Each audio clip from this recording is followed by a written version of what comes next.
To Carthage then I came, by Lazarus, narrated by the same guy. Man is a wild creature, and wild is he who calls him wild for that. Raskolnikov. Chapter 1. A Promise of Paradise. Tragically fall in love with female anarchist by one Lazarus, so the fates had decreed for me. But the old white-haired crones shall not be given all the credit. A kindred thought woman had assisted events by her oft-repeated exhortations that ultimately led me to Grundtvig's Folk High School.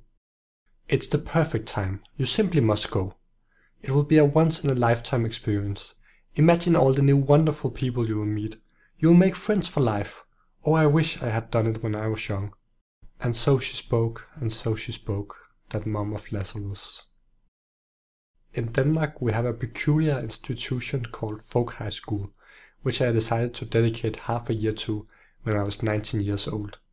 Our folk high schools are much like English boarding schools, with the crucial difference that there are no grades, and you have no exams at the end. The idea is to focus on personal development and learning for the sake of one's humanity. I settled on Grundtvig's Folk High School not too far from Copenhagen. Grundtvig's had courses ranging from theatre and fitness to history and philosophy, and for less than half of what it would cost to rent a room in the city, you get a bed, food and education. Furthermore, you get to mingle with both boys and girls your own age, and the teachers. The idea behind it is noble, but the reality sometimes falls far short of the ideal. It has often happened that some stays have descended into little more than drunken debauchery, turning what was originally meant as a guiding light for the youth into little more than a hedonistic den. For better or for worse, my particular stay did not reach such liberty and chaos. Anarchy did not reign, and the classes continued until the end, though we did have our fair share of revelry. Ask any Dane who has spent half a year at a folk high school how the experience was, and you can be sure that they will answer with words like amazing, unforgettable, and once-in-a-lifetime experience. Not praising the experience will earn you incredulity, curious glances, and whispers behind your back. If you say that you did not have a great time, people will think that the deficiency must lie in you. I suspect that even those whose experience was not pure paradise still claim it as such when asked about their stay. Perhaps they have managed to convince themselves of their supposedly lost bliss, or they just squirm and stammer for a lie. Many people would rather break a leg than be suspected of any deviance from the ubiquitous, paradisiacal, life-altering Danish Folk High School experience. I did not have a great time at Grundtvig's, but neither did I have a horrible time. It was okay, is how I would describe it. Asked to go more in-depth, I would call it a trial, my first experience of being an Ishmael, of not belonging comfortably in a social group, even of being bullied by the cool kids, of being snickered at. Yet I did have many friends, or perhaps I should call them acquaintances, for I did not find or form any close group with my fellow Homo sapiens during my stay. The infirmity and agony of my body prevented that, or at least that was partly the reason. I will be honest and say that my main motivation for going to the school was to get laid. Or perhaps that is too sharply put, so let's soften it a bit and say that I wanted a girlfriend.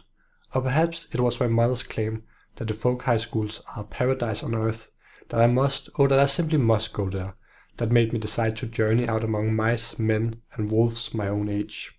My youth so far had been misspent playing an inordinate amount of computer games, and the few episodes in my life where I had come into contact with the gentler sex outside of school, I was usually too shy to exchange anything but words and glances. One might go so far and say that when I first entered Grundtvig's, I was a tabula rasa, a blank slate when it came to the opposite sex. Yet that is not entirely true. I was in an even worse position. Like Cain being cursed with a mark for slaying his brother, I too had been branded for my past choices. The many years of using every free hour to play computer games had left my 19-year-old body stiff and painful like that of an old man of 80. However, that didn't deter me from throwing myself headlong into the eddy of activities and social life at the school. But after a few weeks my body broke down. I had to content myself with a much more limited time spent being social and confine myself for hours in bed during the day. Unfortunately, I had chosen a shared room, and I'm pretty certain my behavior puzzled and ultimately alienated my roommate. No doubt it must have appeared incomprehensible to him why someone should decide to lie several hours each day in his bed, listening to music or doing breathing exercises. I had done some research on how to relax a body from tension, and had found various breathing exercises that might help me. In one of them you had to draw in as much air as possible, hold it for a while, then slowly expel the air until your lungs were completely empty. Then you must wait as long as possible before drawing in a new breath. When you finally drew in air again, it was usually a loud, desperate sucking in of that vital, invisible stuff. I later learned that these exercises had annoyed my roommate to no end, though he never told me. But I'm almost certain he shared the information with his clique. On another occasion I am dead certain that some loose-tongued rogue, perhaps my old roommate, had tainted my name, when about halfway through my stay at the school I got a new roommate for various reasons. I first met him after he had chatted to some of the other boys, and as soon as I greeted him I could tell something was wrong. You would expect a new boy to be amiable when meeting his roommate, who had already lived at the school for several months. Instead, when I greeted him warmly, I was met only with reserve and coldness. Before he had even laid eyes on me, he had been persuaded from getting to know me. I suppose he was keenly aware of fitting into the social hierarchy himself, and did not want to befriend someone who was anathema to the alpha guys. Could I really fault him for that? If someone was at fault in our behavior towards each other, it would surely turn out to be me. That first encounter was likely in the back of my mind when I chose to abandon him in his greatest need. A week or so after he had moved in, I had woken up in the middle of the night to the sound of my second roommate slurping the puke next to his pillow in and out with each breath. I realized instantly that the situation was potentially deadly. He was both high and drunk, and he might easily choke on his own vomit. Yet what did I do? Did I clean his bed and remove the vomit? Did I roll him to his side in a more safe position? Or did I at least call for someone to come and assist the high and drunken fool? None of those actions did Lazarus perform.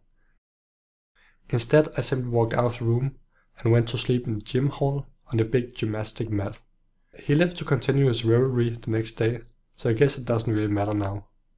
Yet, if he had died that night, it might have had a big impact on my life. I most likely would have not told anyone that I had seen him in that state, since I suppose it would make me guilty of neglect before the law. My conscience might have troubled me, however, and who knows if I would have ended up nothing but skin and bone, drinking coffee at the local airport in the dead of night, while having visions due to my insomnia like another emaciated Trevor Resnick in The Machinist. Apart from wanting to get laid, I also wanted to improve my social skills. I had this notion that social skills could be trained, just like you get better at a computer game by just playing it.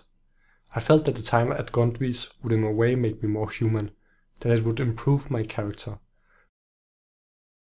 Furthermore, it would make me live up to Aristotle's definition of man as zoon politikon, the human being as a social animal. Maybe part of my early collapse at the school was not my bodily infirmity, but that I was simply an introverted person trying to pose as an extrovert. Perhaps we can divide humanity in two camps. Those who recharge their batteries while in a social setting, that is, they gain energy from being social, and those whose energy are drained by social intercourse. The latter requires many solitary hours to be able to recharge and once more go out in the world. While Grundtvig did not teach me how to recharge my batteries while being social, I think I was at least taught some social skills, and perhaps I was made more human, whatever being more human is supposed to mean. But one death I will forever owe Grundtvig, and which I can never hope to repay, is that it set the scene for that epic task, that rite which most males set forth on tremblingly. Often one is secretly plotting and hatching plans for its fruition, while, due to shame, one is confidently exclaiming to one's peers that it has already been accomplished. That quest took me 19 years to accomplish, so at least I was still a teenager. I am of course talking about making the beast with two backs, that is, coital activity. With a woman, of course, no homo. I'm not gay. Though it is fine if you are, I don't really care. However, come to think of it, it is rather suspect and perhaps a little homophobic that I feel the need to specify the sexes of the sex. I should probably delete that. But that's gonna hurt my word count. I'll leave that decision to my editor, if I ever get one.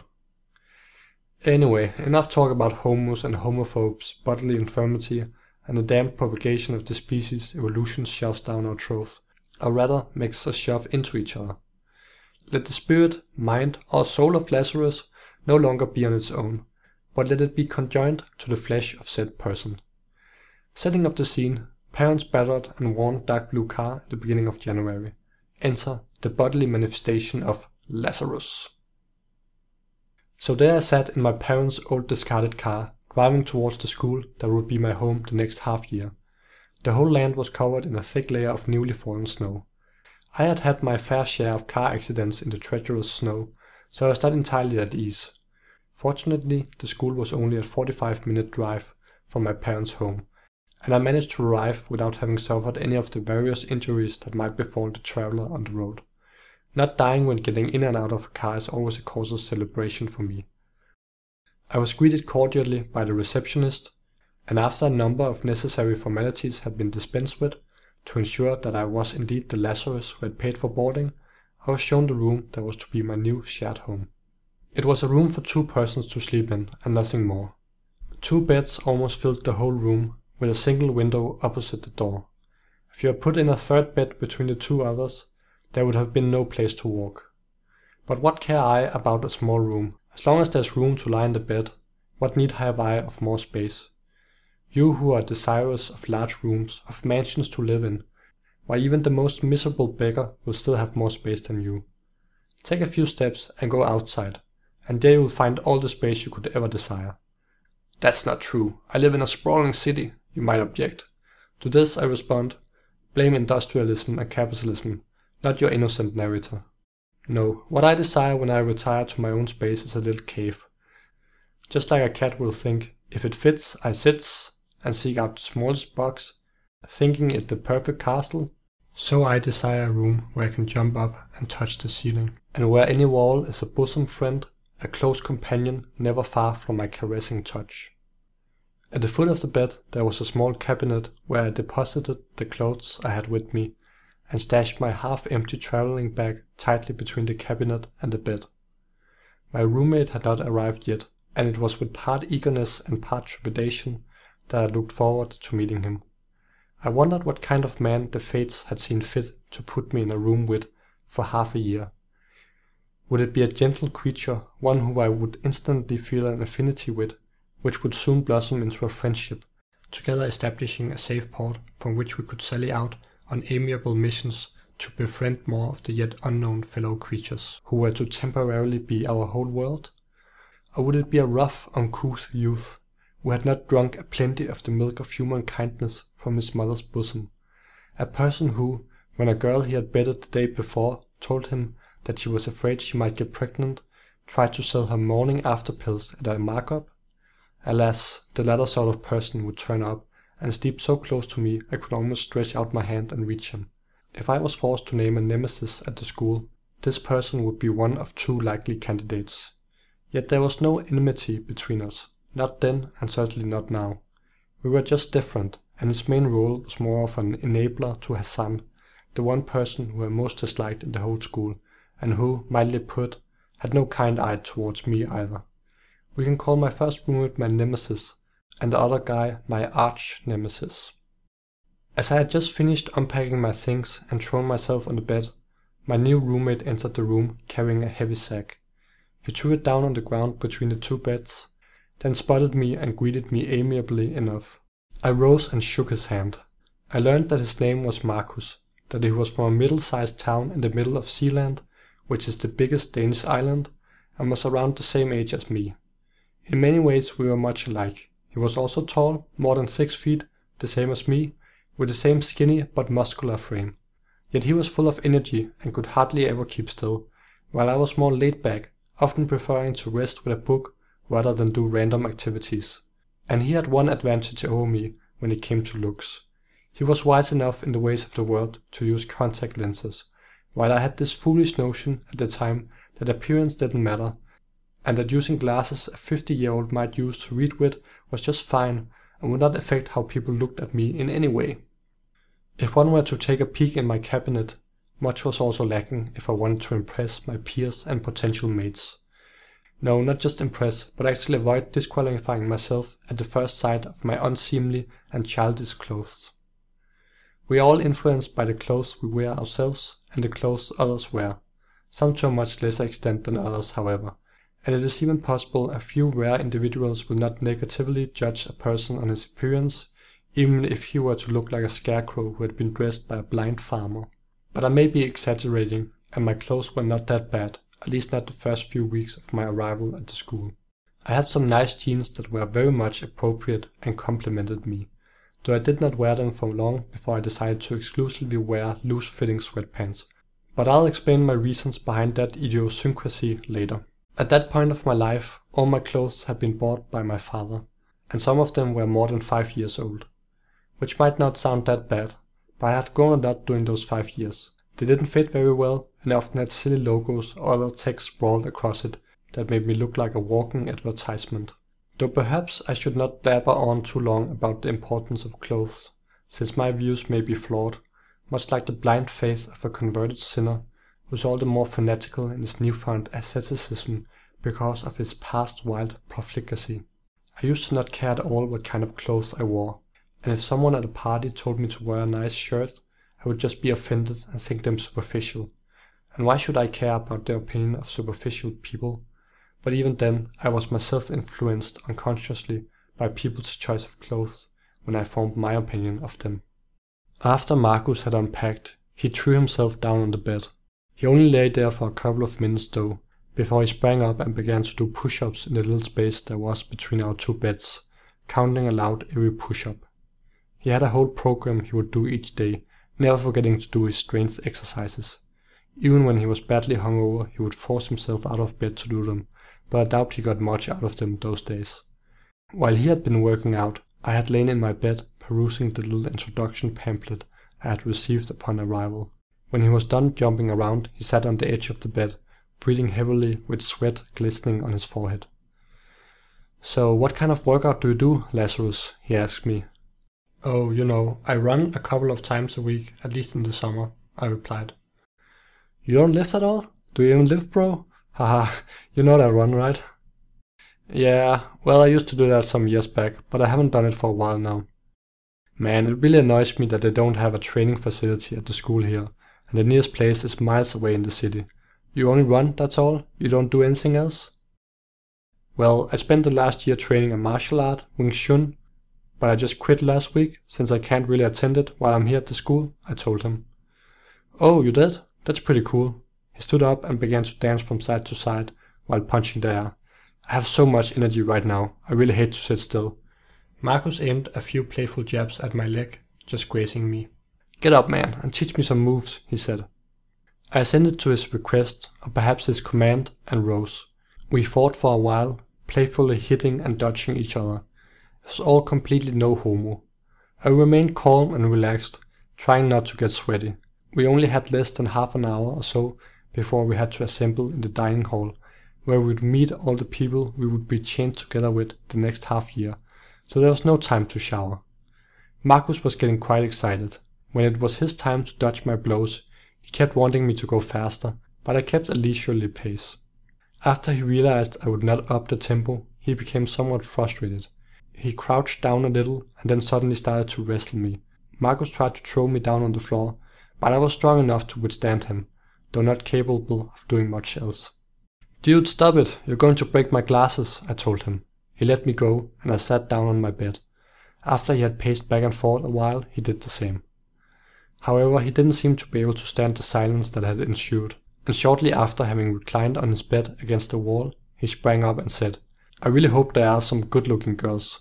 It would suck if they were all ugly, or if there were like 50 guys and only 10 girls. I asked the receptionist about that, and she said it was around 50-50, with a little more girls than boys," I responded.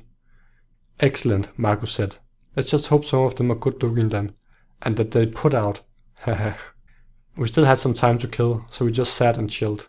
Marcus was clearly very anxious to meet all the new people, and didn't like doing nothing while waiting.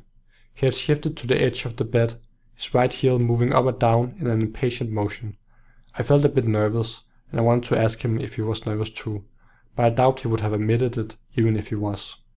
Tomorrow Barcelona will play against Arsenal in the quarterfinals, he said suddenly. I don't think they have a television at all here, but if someone has bought a laptop we can watch it online. I'm sure a lot of the other guys would want to watch as well. I don't really follow soccer much anymore, I told him. Oh, he said, disappointed. He looked at me, seeming to wonder what kind of guy doesn't want to watch the Champions League quarterfinals. Silence settled on our room again. I realized that we were probably not going to be close friends, even though we were roommates, but overall I thought he was a pretty decent guy. He might be a bit shallow, that was true, but he wasn't weird, and I concluded that I could have easily gotten a worse roommate than him. As we descended together down to the common hall, I wondered what he thought about me. I guessed he was not entirely satisfied with me as his new roommate. It didn't matter too much to me though, since I thought that even if we had not become fast bosom friends, we would probably be able to get along anyway. As it turned out, I was to have 4 different roommates during my half-year stay at Grundtvigs. Changing roommates was not uncommon, but I think I was the only one amongst the almost 100 students at the school who managed to get 4 different roommates during those 6 months. 2 times before in my life I had faced the prospect of being thrown into a completely unknown social setting, meeting more than 20 strangers at once who I would have to live and learn among. This was the largest and most varied crowd by far, though it was only a short span of time before we would all scatter to the winds, drifting our separate paths. Of the nearly 100 pupils at the school, most were Danes between the age of 18 to 25. I was thus among the youngest at the school, which put me at a disadvantage in terms of maturity and experience compared to the guys in the mid-20s. I have often wondered what would happen if I was able to transfer my current mind and soul into the body of, say, the 15-year-old Lazarus. All the mistakes I made as a youth I could perhaps prevent. I would not stand idly by as the fat girl were bullied by the popular girls, and I would not be scared of talking to the girls like I was back then. At least that's what I tell myself. Yet all that is idle talk, and there's no need to regret a past that cannot be changed. But that does not make idle moments where one muses upon the past an idle and vain pursuit. One must use the past for the future, and a person who does not reserve moments of contemplation will lack much understanding of the present. Be warned, however, that the past is a double-edged sword, and there's a reason why so many only look forward, never backwards. Some people may be lost if they look backwards. Yet if you want to be truly human, you must look back. You must face the past, no matter how painful. Though as I blabber on with this digression, I begin to doubt my own words. Perhaps all this is a mistake, and I would be better off directing my mind at other things. Many persons at that school I have not seen since I left, and I do not want to bring them back to my consciousness again. They will come to haunt me as I try to sleep, and visages I had lived happily without for years creep slowly back again. And the worst white of them all returns, namely one's own ignorant and sometimes cruel younger self. Actions you cannot undo, words you cannot silence. But ecce homo, behold the man in all his ugliness and all his beauty. Behold him then and behold him now. Many things have changed, and perhaps nothing have changed.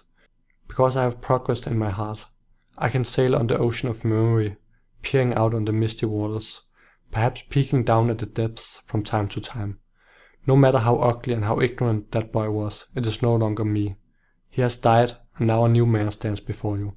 At first glance, all we can say about him is that he kept company with his many former selves, and that it remains to see who he truly is now. We left the warmth of our building and walked quickly through the winter coldness to the main building. Marcus entered the common hall first and seated himself at a table consisting entirely of the male sex. He took the last chair at that table, so I walked through the hall looking for another place where I could sit. Most of the chairs were occupied, and I didn't feel bold enough to sit at a table where 7 girls already sat. Close to the end of the room I found a table with plenty of vacant seats, since only 2 boys and a girl sat there. The girl was young, had brown hair that was neither short nor long, and was rather plain looking. Next to her sat a well-dressed, handsome guy who smiled to me and seemed very much at ease.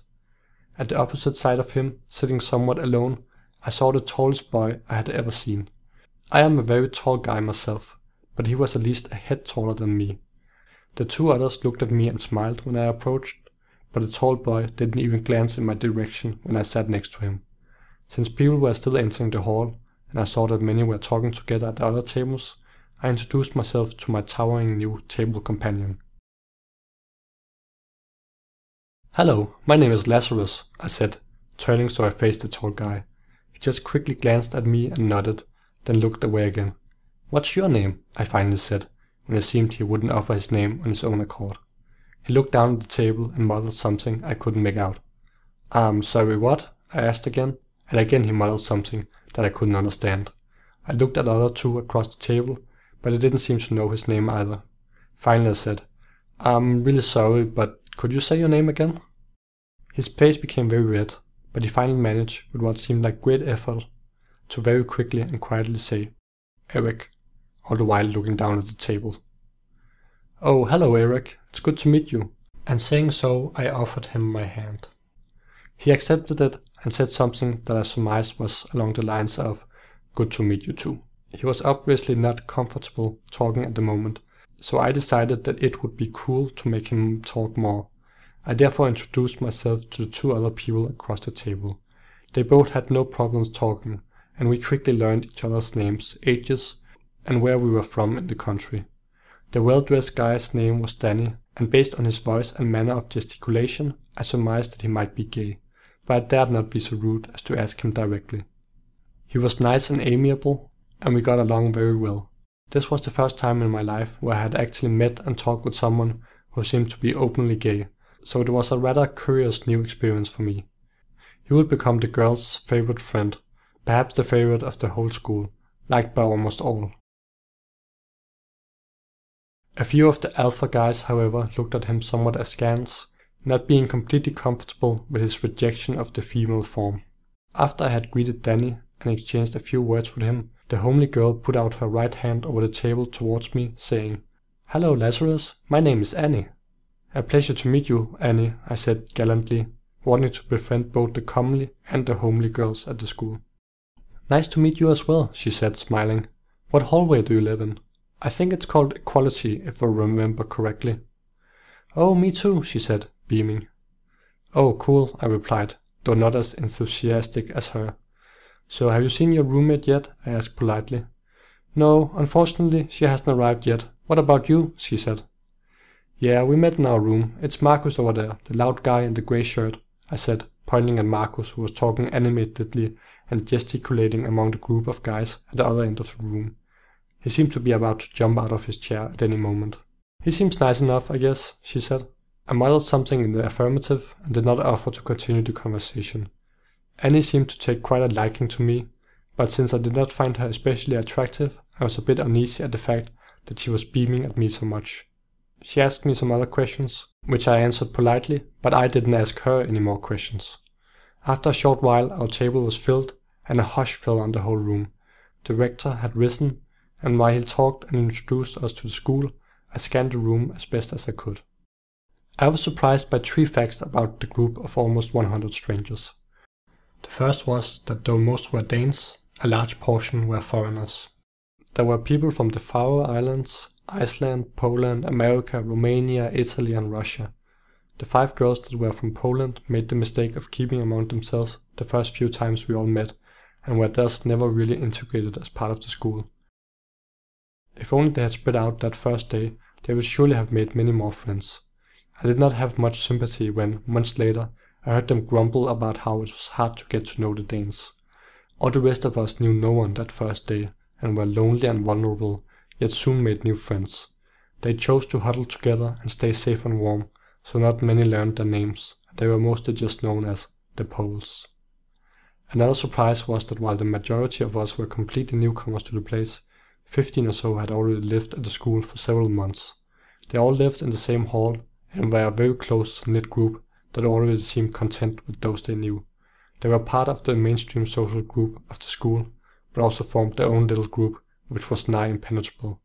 There were a few vacant rooms in the hall, so some of the newcomers did get to live in that hall, and were of course made quickly part of that special group.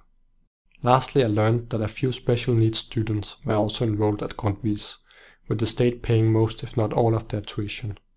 You could qualify if you had Asperger's or autism, or if you simply had not had the best start and were now unsure what to do. Perhaps some might even have some run-in with the law. It was sort of taboo to ask about, and I only got to know one person from that program, simply due to the fact that he told me about it himself. His name was Alexander, and he was a nice and not bad looking kid. He did lack some basic social skills, however, and while it might not be that obvious in a simple conversation, it gave him a bad reputation at the school. I'm pretty certain he was in the same boat as me when it came to experience with ladies, and he was probably even less experienced than me. At one of the parties earlier on, he was doing quite well for himself at the dance floor. Could have gotten late that night if he had been more wise of the ways of the world. Instead, enticed by the lure of a certain female individual he was courting and her tempting movements on the dance floor, he ended up appearing, as I was told later by the girls, rather creepy. He made the mistake of showing his interest too clearly and apparently stared for a way too long time at the girl, which was not only obvious to the girl, but also to everyone else. Oh, poor Alexander. Nature had blessed you with a handsome body, but you were oblivious to the ways of courtship and made a fatal blunder in the eyes of the fair sex. Or perhaps you were just too drunk at that point, which unfortunately made you appear almost like a stalker. Oh boy, youth, man, senior citizen, do not make the mistake of making your affections known too early and too obviously, especially on the dance floor. It is a matter of push and pull, and sometimes you have to give some line the better to draw her in later. But I am in no wise an authority on dancing, nor on fishing, though I have made a somewhat significant improvement concerning my social skills when it comes to the opposite sex, compared to the boy I was 7 years ago. Though, to tell the truth, a large part of it probably is that I am no longer worried whether or not I can get it up, something which used to haunt and torment me in my teens. I even rejected direct, straightforward sexual offers from girls entirely because I was afraid I might not get it up, and she would tell everyone. I didn't go as far as trying Viagra, but I did have it in the back of my mind, just as a sort of nice backup if push came to shove and I couldn't perform. I'm sure many young, healthy persons have taken the pill purely because they were nervous. Montaigne even talks about it, and narrates how some men in the 16th century at their wedding night were so afraid of not being able to perform that they ended up being unable to perform from sheer nervousness. Talk about a perennial problem haunting mankind. Anyway, there isn't much drama when it comes to the staff of the place. I cannot gain the sympathy of readers by enumerating the horrors I had to go through to survive. Unlike tales such as Oliver Twist and Jane Eyre, where discipline is strict at the boarding schools and the food is lacking and atrocious, at Grundtvigs the food was varied and often delicious, and the only thing lacking was discipline. The rector was a somewhat stout man, but a nice guy. Some of the teachers had their quirks and peculiarities, but in such a place as a folk high school, authority is not something that is much insisted upon. And I need not even tell you that we never needed to fear the rod, which is rather odd when one thinks about it, because we have it from the best authority that sparing the rod will spoil the child. And the school was founded by good, devout Christian men. But I suppose we no longer could or should be looked on as children, unless of course the majority of the pupils were intoxicated by various forms of fermented liquids, which did happen rather frequently when special nights bade us carouse. But we did suffer some minor indignities by the school's philosophy and psychology teacher. He was a rather special guy, or at least he would like to appear so to us and the rest of the world. He said once in class that none of us had any honor, and right after claimed that he had demonstrated this claim by the fact that none sprang up from their chairs and loudly protested that they did in fact have honor. If he had tested it in another way, say by giving each of us a slap in the face by turns, I'm sure he would have met with resistance and indignation. Perhaps the only way one could have demonstrated one's honor would be to have challenged him to a duel with loaded pistols. If you're sitting at a party and someone suddenly pours beer down your neck, you will not be pissed because he endangered your person, but simply because it happened in a social setting where his action is understood as an insult. Human beings have not changed much in the past couple of 100 years, not even the past 1,000 years. Though culture and society can change superficial things, the underlying social principles remain more or less the same. Since the dawn of man, only fools have been happy to be the butt of a joke. He also said something that I wasn't really affected much by, but that another guy from the class found very irritating. He said that most humans are not interesting, and that all of us in this class are not interesting. He didn't talk about himself, but I'm fairly certain he considered himself interesting, though I think, to seem consistent, he would probably not have admitted it if you had asked him. Perhaps he was right in that statement, at least in the way that most people are pretty much embedded in the dominant ideology and do not question what is.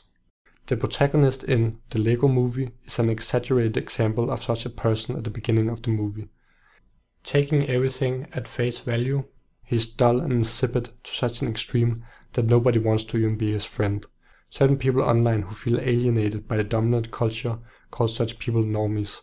And the situation in the Lego Movie is unrealistic because there are always other normies that a dull normie can befriend. Normies can always talk about this or that reality show both have watched, and in a fortnight they will have become dull bosom friends. Experiments were performed on innocent people in Dachau by the Germans and in Pingfang, called Unit 731, by the Japanese during World War II. At Danish Folk High School, our philosophy teacher also performed experiments, though I must admit they were a lot more innocuous. But the experiments were performed on unwitting and, mostly, innocent people. Once he intentionally made the cooks serve dinner 45 minutes later than 6 o'clock, which was the hour we were always served dinner. He did not tell us that dinner would be late, but simply watched as chaos reigned and civilization at Grundtvig came close to collapsing. Or at least that was how he almost described it when he told us about our behavior later. He gloated over how our humanity and good manners were, according to him, quickly stripped away when sustenance did not arrive promptly at the appointed hour. All that in fact happened was that people got a bit restless and started inquiring at around 8:30 when the food would be served, and peeked a little into the kitchen. The circumstances that lead me today to my judgment of him not being an especially good teacher I will perhaps tell you later. Suffice it to say here that at the end of our philosophy class we were all encouraged to write a short essay on whatever topic we would like. I wrote my essay, which was probably not very good, but his reaction was even worse than my essay. But maybe I will tell of that in due time. Chapter 2. The Motley Crowd. Classes did not begin until after we had been at the school for a few days. There was a special program in the beginning with lots of social activities, so we could get to know each other. I managed to sleep surprisingly well that first night, despite the fact of the unfamiliar surroundings, and Marcus, who was still pretty much a stranger, lying only a few meters away from me. Fortunately, he did not snore at all, and neither did I, so in that respect we were quite well matched. One thing did make the sweetness of sleep less enjoyable during that period of my life, and that was the irrational fear of peeing in my bed at night. I felt that I should die socially if I was ever to wet my bed, so I was sorely afraid, even though I had not wet my bed for a decade. How could I be certain of my actions in sleep? Scary. I always went to the toilet to try to pee just before I went to bed, just to make sure my bladder was completely empty. Sometimes I would stand forever in front of the toilet, trying to squeeze any drop at all out. It happened sometimes that I would give up after many minutes and then finally go to bed, knowing that I could not pee. And I can say now that I did not pee in my bed at all during my stay at Grundtvig, nor have I since. So that is something, quite an accomplishment, I must say. But I dreaded going to bed every night, and when I inevitably felt the dry sheets in the morning, my relief and joy was not insignificant. At 8 o'clock in the morning, we had our first meeting with those who we shared the hallway with. The hallway consisted of around 16 human animals, and as said before, its name was Equality. A somewhat silly name, but what's in a name anyway? I suppose you have got to name it something. Anyway, I joined the circle that was forming by my local residents just outside the hallway, and sat down next to Marcus. The rather homely girl Annie I had met yesterday came with her roommate, and Annie sat down next to me.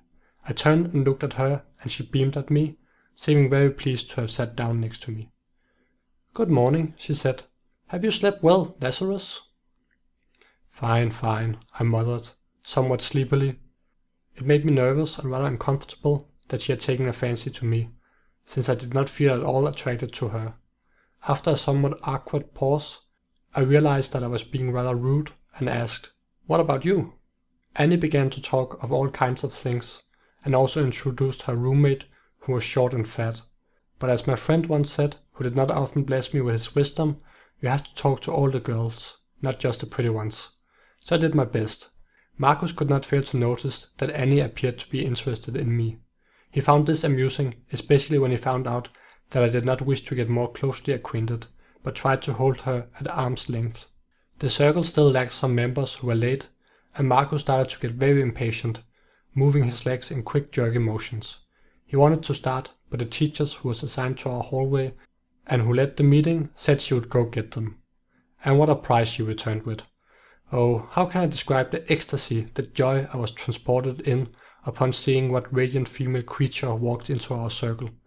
Perhaps only that famously beautiful Helen can be compared to her, and her eyes shone like... Oh well, for now let's just sum it up and say I thought she was cute.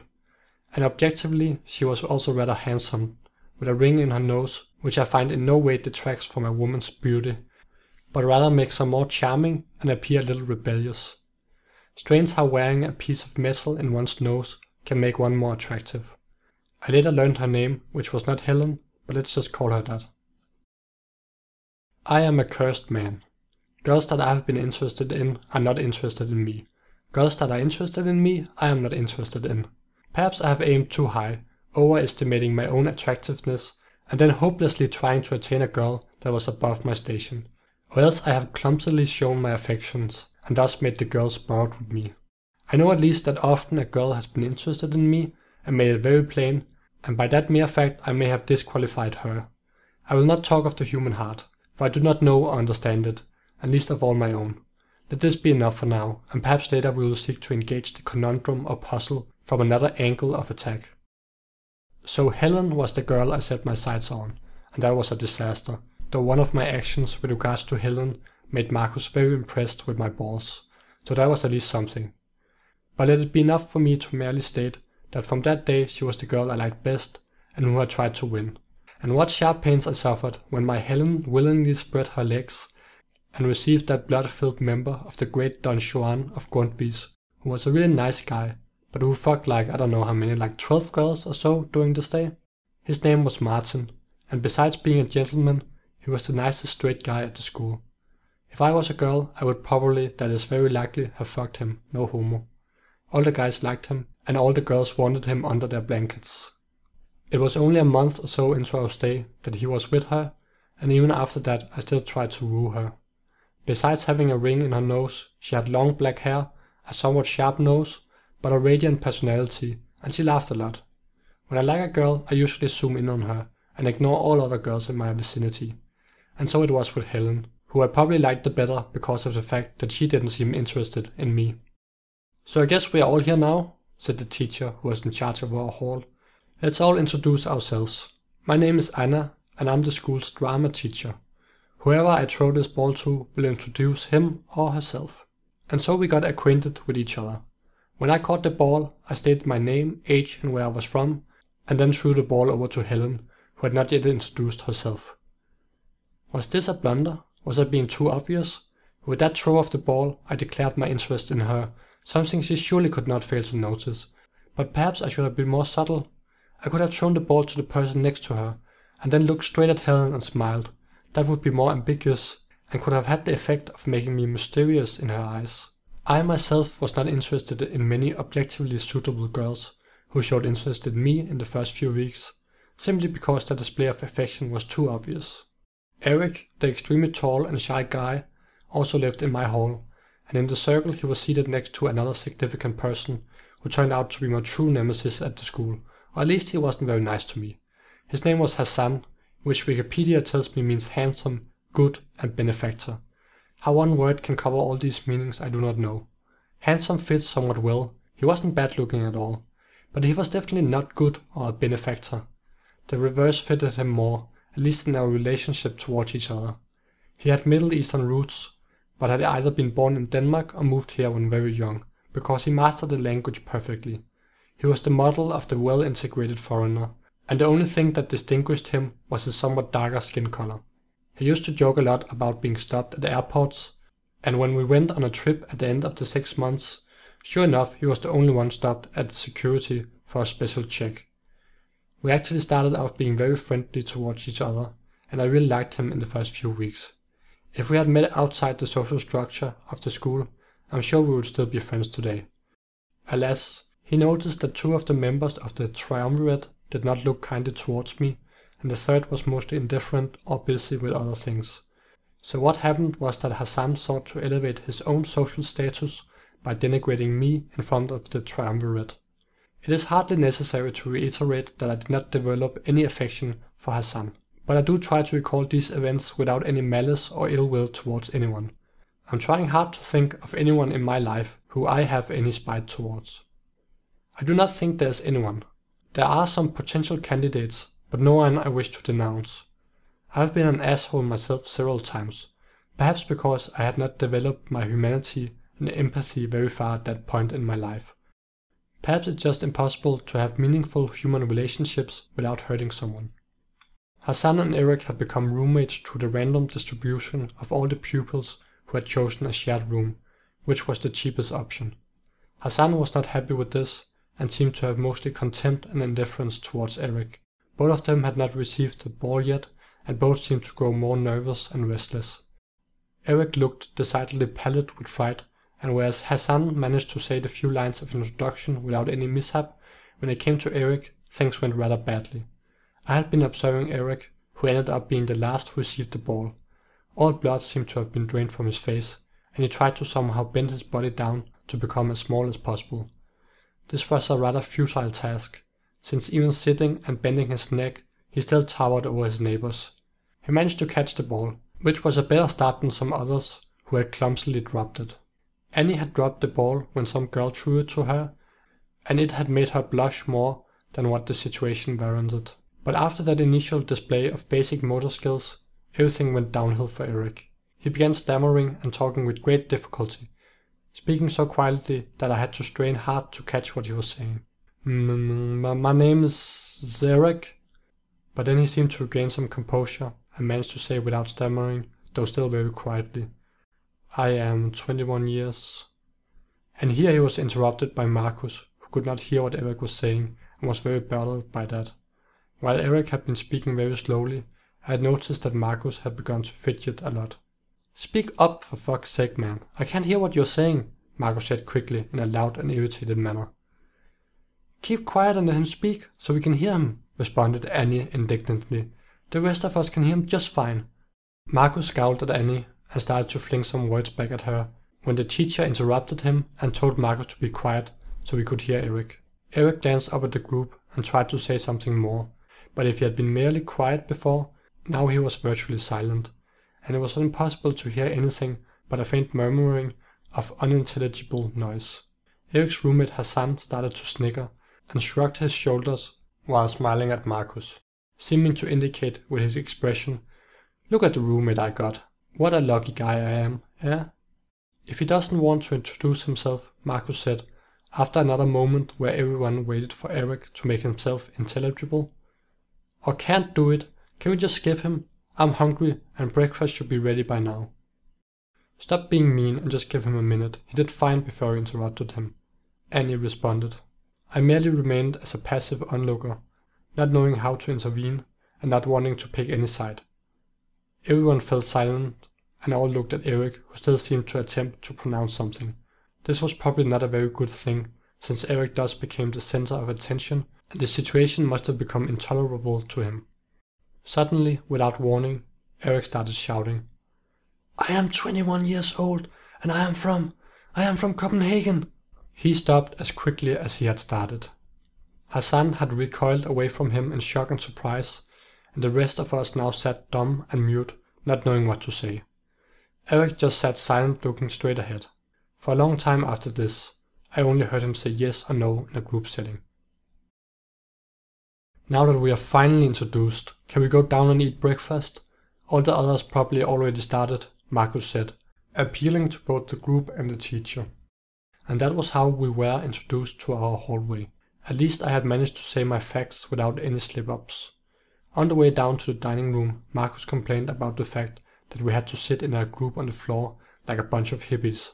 I just shrugged and told him we were at a folk high school and that he should try to be more social and open-minded. I joined the circle, didn't I? Marcus said. By the way, I noticed how the short-haired girl looked at you. What's her name? Anna? Annie, I said. Yeah, Annie. I'm pretty sure she likes you. She seems to hate my guts, but whatever. There are many other fish in the sea, and lots more attractive than her, Marcus said. I don't particularly want her attention. She isn't really the type I want to be in a relationship with, I said. You don't have to date her, just fuck her, man, Marcus said later. He then proceeded to utter very crudely and brutally the words of which I have to transmit, because I'm committed to transmitting the truth and only the truth, so help me God or gods or whatever, Satan maybe, or the muses. Well, at least I'm transmitting the essence of the truth, though the particulars may be far from any concrete actual reality, though corresponding to those actualities which did not actually manifest, but had a potentiality of manifesting. That is my truth, sir, and if you not immediately grasp its meaning, it is of no matter. But if thou understand, yet condemn me, you are surely a rascal who condemns the human, and while claiming to look at humanity in all its forms, you merely see those creatures who look and say nice things in society, only showing the surface. And to that sir or madam I say, good day, sir or madam. Well, what he then said was, a hole is a hole, and then, you can put a bag over her head if she is so awful. Who cares? It is good to get some experience. By the way, how many girls have you been with? I don't know, I merely answered vaguely. How can you not know? Marcus said, laughing. Of course you know. Well, maybe I know and just won't tell you. How many have you been with? 7, he answered promptly. I later learned that was an outrageous lie, but at that time I was gullible and took his answer at face value. So now I have told you, and you gotta tell me, Marcus said. Some other time maybe, I replied, rather embarrassed that I had not been with any girl at the time of our conversation. I was 19 for God's sake, and still a virgin. It was actually something that I was ashamed of, and it bothered me a lot. I had been pretty close sometimes, but I was pretty sure that didn't count. Oh, come on, dude. Wait, don't tell me you've never been with a girl. Of course I have, I quickly said, feeling annoyed. Anyway, it's none of your business, I continued, and I'm too hungry right now to have a conversation. After breakfast we did various activities with the whole school, most of which I thought was rather silly and not worth mentioning. Marcus seemed to decidedly loathe most of them. Then we were allowed to go to each teacher who did a presentation on his or her subject, so we had an idea of the courses, and more importantly, we could get an idea of the teachers beforehand. Many courses have been ruined for me throughout my life simply by having a bad teacher. I decided on philosophy, sociology, and American history, and other theoretical courses. I did, however, step out of my comfort zone by also choosing drama and painting, being a complete noob at both. Drama was somewhat of a success, and I ended the course performing a 2-minute rant in front of the whole school, which I had memorized. I gave up on painting pretty quickly though, and ended only staying 15 minutes each lesson or not showing up at all. We also played a soccer match in which the whole school participated. It was winter, so we played inside in the gymnastics hall. This was a really bad idea, since we were totally cramped, and it had as much to do with soccer as being in the mosh pit at a concert. But because the social hierarchy was not established yet, and most guys know either consciously or unconsciously how important soccer abilities are for a guy's popularity among his peers, the result was that some of the guys took the match extremely seriously. This was more important to them than a Champions League final, or any soccer match they ever played, since they thought their performance would determine their social standing, and they were more or less right. Marcus was the most reckless of them all, or perhaps it was Sune, a decent-looking chap with a slight lisp, who quickly made sure that the entire school knew that he had an extremely large penis. They screamed at everyone who the ball came close to, and scolded people who did not throw themselves recklessly into the fray, disregarding their own safety. Both of them went at the ball with a complete disregard of other people's safety, kicking the ball as hard as they could in the human mass. I'm quite skilled at soccer myself, but when I realized the utter chaos this match was, I just relaxed and stayed back as much as possible, trying to keep myself safe. I did thus not distinguish myself, and no one was the wiser when it came to my quite impressive soccer skills. The match came to an abrupt end when Marcus and Sune, who were on the opposite team, both rushed at the ball at the same time. Marcus managed to kick it first, as hard as he could, but instead of going towards the goal, it flew straight into the stomach of a girl close by, who lost all air by the impact and fell to the ground. It was then decided to end the match. Marcus's team was declared the loser amidst Marcus's loud, persistent protests. People quickly left the gymnastics hall, and soon there was only Marcus, Sune, Martin and I left. Marcus and Sune had seen and acknowledged each other's talent for soccer and reckless endangering of others, and were chatting amiably. Martin had also been acknowledged by the two others, since even though he had played much more as a gentleman than they, he had still showcased his skills. So there the three guys were standing, the triumvirate had been established, and what woe would they subject the people to? I should probably have left the hall along with the rest, but something primal urged me to join the group and find acceptance there among the three. So I went over to Sune, who resembled someone I had known, and told him of this resemblance. It was as if I was saying, "You guys seem pretty cool, and it looks like you are forming a group. I'm pretty cool too, can I join?" But Sune's response was overwhelmingly negative. "That's a pretty weird thing to say. So what if I resembled someone you know? You don't know me at all." And saying so while lisping a little, he then turned his back to me and closed their little triangle.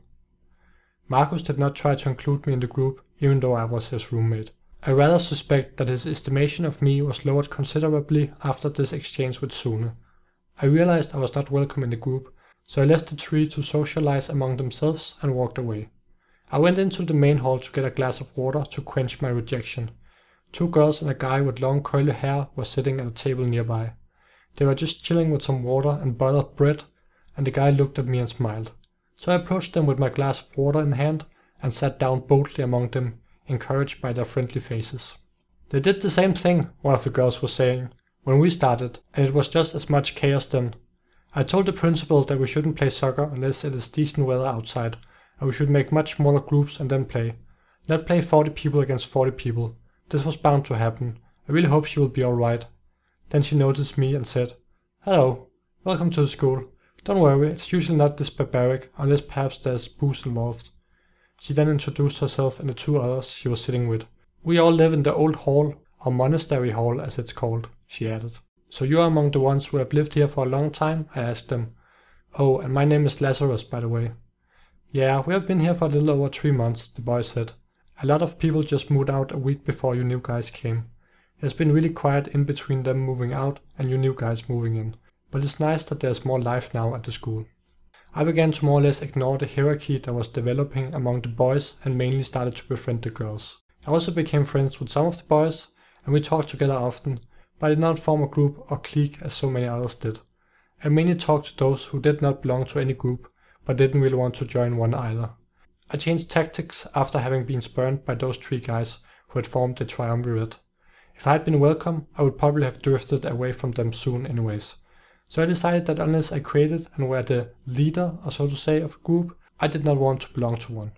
I noticed both girls were dressed in very loose and comfortable clothing, and didn't seem to care whether it was stylish or not.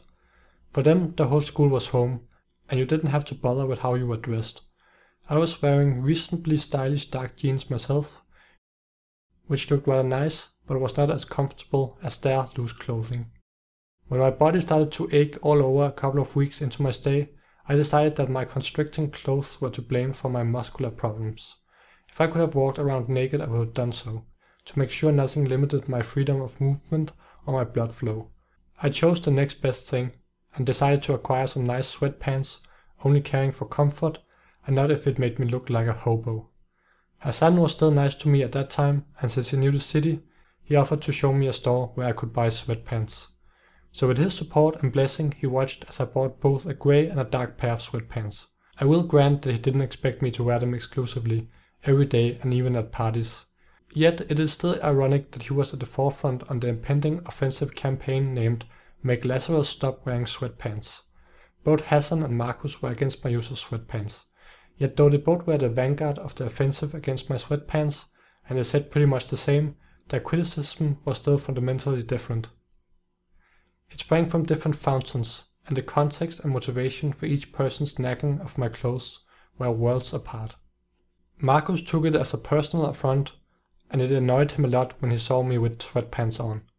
Yet in a way, Marcus' criticism was kinda sweet.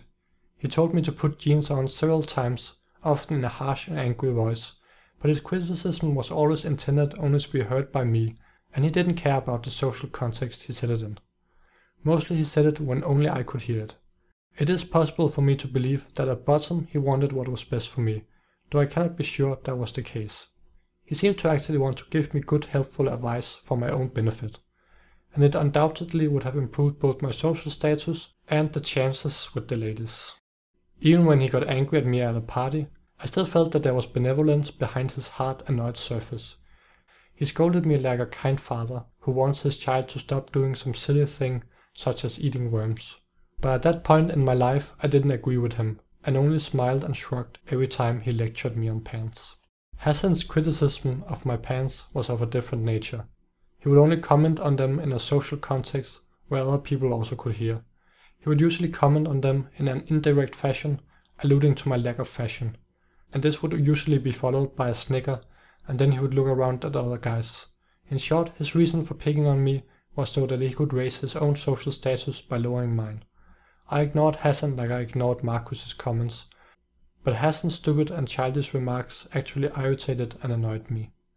Fortunately, the other guys were nice enough, and when Hassan talked about my style, the other guys were mainly just silent and tried to ignore him. They did not encourage Hassan and laugh at his sniggering, but seemed more to expect me to stand up for myself and rebuke Hassan for being somewhat of a bully. I never confronted either Hassan or Marcus. My tactic was just to ignore it, and that worked well enough. There were plenty of other people who were extremely kind towards me, and I just talked to them instead. The school also had a no-tolerance policy towards violence. If two guys got into a fight, the official policy was that both would be expelled, no matter the reasons for fighting.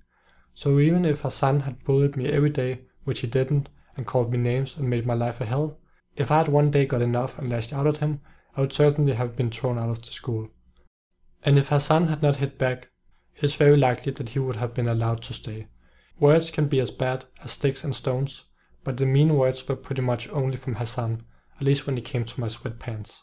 It was the first time in my life where I had experienced being bullied consistently by someone else, and the introduction to this phenomenon was extremely mild. Bully is too strong a word, I think, and being picked on seems to me a more appropriate description. Let he who is without guilt throw the first stone. But was I without guilt? I have thrown, if not a stone, then mud upon another person. Did I hurt anyone at Grundtvigs? Was I mean to anyone? I must confess, the answer is yes. I did not treat my girlfriend and then ex-girlfriend very well. Did I intend to be mean to her? No, it's complicated. Later I'll tell the whole story of how we got together and why I broke up with her. I promise, no maybe or perhaps here. Chapter 3. Radicals. At the end of the week, the school had arranged the first party. I was still wearing jeans, and thus I was still friends with Hassan. I had quickly discovered that he was very much into Marxism. Hassan had read the Communist Manifesto, skimmed through Das Kapital, and watched some radical YouTube videos. His motivation for getting acquainted with such literature was not to get a better understanding of the world, but simply because he thought it made him more romantically desirable if the girls thought he was a would-be revolutionist. It was rare for him to talk more than a few minutes without either mentioning Marx or Engels. I knew next to nothing about socialism at that time, and didn't understand or care much for what he said. But I mostly just nodded and pretended to understand. He had a haughty and profound contempt for anyone who accepted the status quo, referring to them as blind sheep. That blind sheep doesn't even know that I want to liberate him and the whole ignorant mass of mankind from their servitude, he would say, and then send baleful glances towards whoever had not showed sufficient interest in his explanation of why all workers were being exploited in the capitalist system. He then sighed and said, "I wonder if it is even worth it. Maybe they will always remain shackled and servile." If you have such contempt for the mass of people, how do you believe that the mass could possibly be the cause of revolution? I asked him. It just needs guys like me, and perhaps also you, to make them aware of the injustice they suffer, and how things can be much better under a socialist state. The vanguard will educate the masses, show them the way, and when the revolution comes, lead them to the proper conclusion. And what is the proper conclusion? I said. The appropriation of all capital in the hands of the state, of course, he said. He would then go on ranting about how the educational system had failed him, and how it was bottle-feeding capitalist and bourgeois ideology to the masses. Only a few people managed to break with the false consciousness that the ruling class instills in their subjects, Lazarus. It takes a special kind of man to do that. You should be thankful you have me to help you. I don't know, man. So far I haven't had much of a problem with your horrible capitalist state, I told him. It has provided free schooling for me, giving my parents money to help raise me, and is even partly funding this school. And when I go to university afterwards, it is also going to pay me for studying. Doesn't seem like too bad a deal to me. It's only doing that so it can exploit you the better later, he explained. Make you a good and valuable worker for the 21st century and then exploit your labor. No, it is necessary for the proletariat to rise and usher in the classless society so the rulers can finally stop exploiting the workers. Marx predicted that it would inevitably happen. So why hasn't it happened yet? I asked him. History is a slow-moving process, but moves inevitably towards Marxism. And it has already happened in Russia, Hassan said. Russia hardly seems like a good example. Things went pretty bad there as far as I know, and collapsed later, I objected. Things were fine, but Stalin ruined it all, Hassan said with confidence.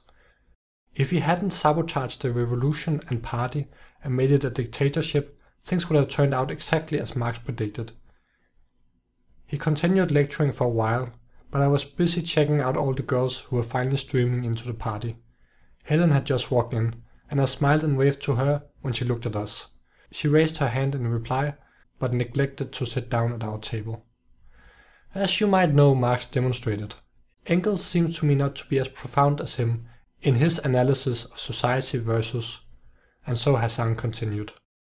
I only picked up bits and pieces, having decided to start my studies in human thought at the beginning. I had managed to finish reading the Iliad and the Bible before starting at Grundtvig's. I had only just gotten to Plato, and thus it seemed to me completely absurd for him to already be talking about what these guys had said around the 20th century. How can you just jump to the 20th century? I asked him. You should do like me, start with the ancients and work your way up through history. Your heroes Marx and Engels were influenced by someone who lived before them, and that person by some older guy, and so on. It's like you just started doing gymnastics and are already attempting a backwards double backflip. It's crazy. He thought about this for a while, then responded haughtily. That analogy is awful. Anyway, since you're clearly influenced by the classics, are you saying I won't be able to understand what you're saying because I haven't read the Iliad or Plato? That's not the same, I said, but feeling like he had somehow caught me in a trap.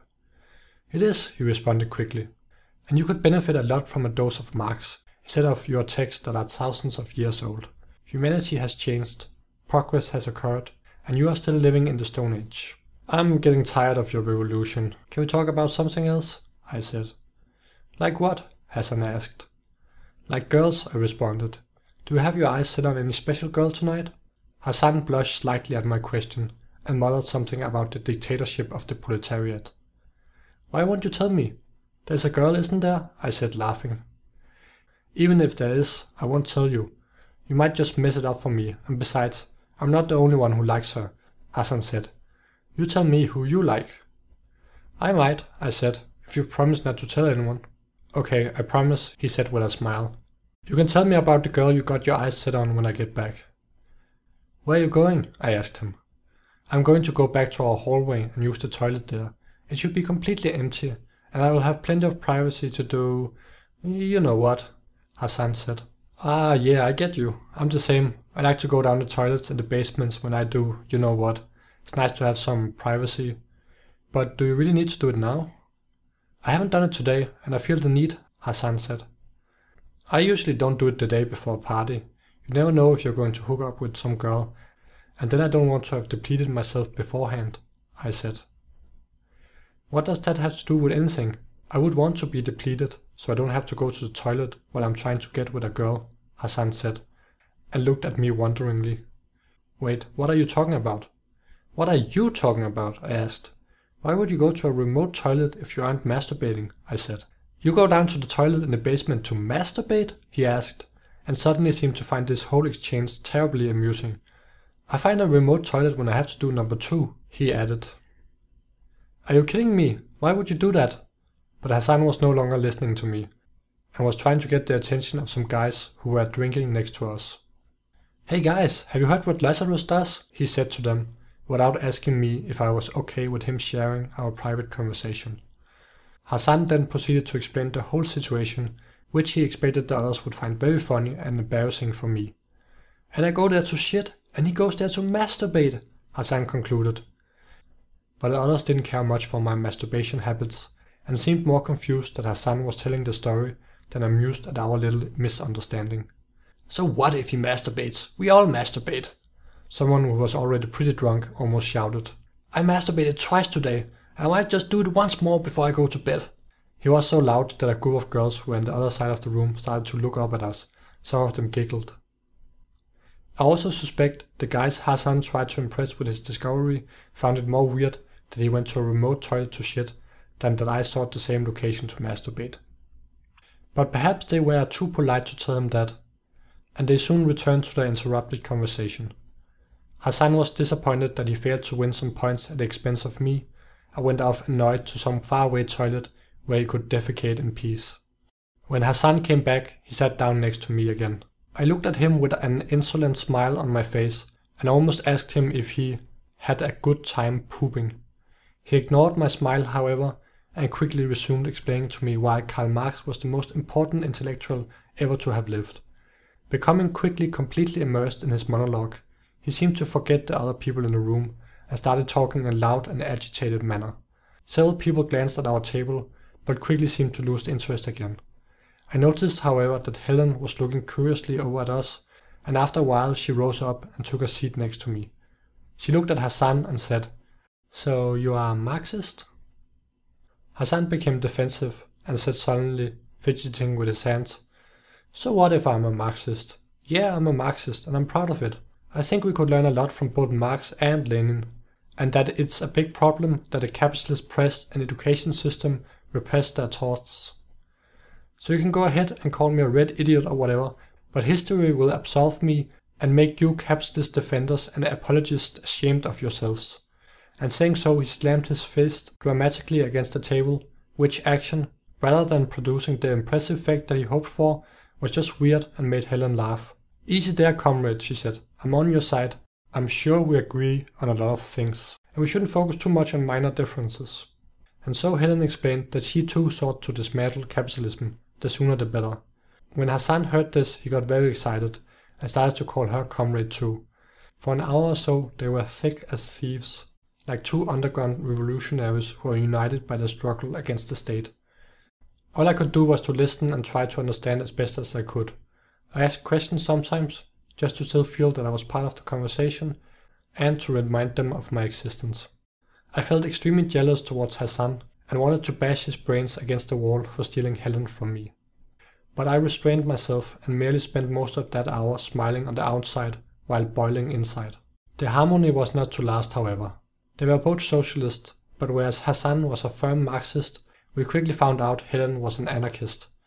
This did not seem to have much of an effect on their jolly conversation in the beginning, but after they had both had their common tirade against capitalism, they started talking about what should come after they had seized the means of production.